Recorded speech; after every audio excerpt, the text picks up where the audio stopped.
என்னதான் இந்த எபிசோட்ல அடுத்தடுத்து வந்து கசப்பான சம்பவங்கள் நடந்துட்டு இருந்தாலுமே கூட நெக்ஸ்ட் எபிசோட்ல உண்மையிலேயே ஒரு சூப்பரான சம்பவமே இருக்கு. அதாவது அபியும் ராகவும் ஒன்னு சேர போறாங்க.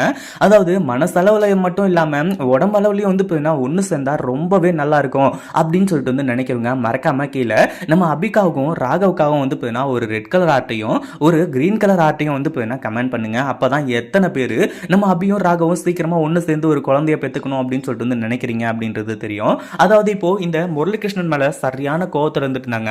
வந்த 2 திருடனுங்களும் முரளிகிருஷ்ணன் தான் இது எல்லாத்துக்குமே காரணம் அப்படின்னு சொல்லிட்டு கை காட்டினதுக்கு அப்புறமா வீட்டில் இருக்க எல்லாருமே வந்து முரளிகிருஷ்ணன் உண்டு இல்லைன்னு பண்ணிட்டு இருந்தாங்க. அதாவது அடிச்சு இந்த வீட்டை விட்டு துரத்திருந்தா இன்னும் கொஞ்சம் நல்லா இருந்திருக்குமே அப்படின்னு சொல்லிட்டு நமக்கு தோணுது.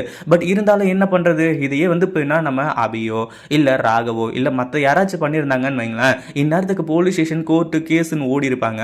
ஆனா இது முரளிகிருஷ்ணன் அப்படின்றதுனால எல்லாருமே அப்படி எப்படி வந்து விட்டுட்டாங்க. சரி, இப்பெல்லாம் போயிட்டு இருக்க சமயத்துல இப்போ நம்ம அபியும் ராகவும் வந்து நைட்டு தூங்குறாங்க. அந்த ஒரு டைம்ல நம்ம ராகவ் ரொம்ப ரசிச்சு அபியை பார்த்துட்டு இருக்காரு, பில்லோ எல்லாம் எடுத்து வச்சுட்டு. ஆனா அந்த டைம்ல வந்து நம்ம அபி வந்து இப்படி பக்கத்துல வந்து கைமெல்லாம் போட்டு இன்னும் ரொம்ப நல்ல சீன்லாம் நடக்கும் அப்படின்றது யாருமே எதிர்பார்க்கல. உண்மையிலேயே இது வந்து நம்ம ராகவுக்கு ஒரு வரப்பிரசாதம் அப்படின்னு தான் சொல்லணும். இதை பத்தி நீங்க என்ன நினைக்கிறீங்க? சீக்கிரமா அபியும் ராகவும் ஒன்று சேரணும்னு நினைச்சீங்கன்னா மறக்காம அந்த ரெட் கலர் ஆர்ட்டையும் கிரீன் கலர் ஆர்ட்டையும் கமெண்ட் பண்ணுங்க. இந்த வீடியோ பிடிச்சிருந்தா லைக் பண்ணுங்க, ஷேர் பண்ணுங்க. இப்பதான் நம்ம சேனலுக்கு ஃபர்ஸ்ட் டைம் வரீங்க அப்படின்னா கீழே இருக்க சப்ஸ்கிரைப் பட்டனை ப்ரெஸ் பண்ணிக்கோங்க.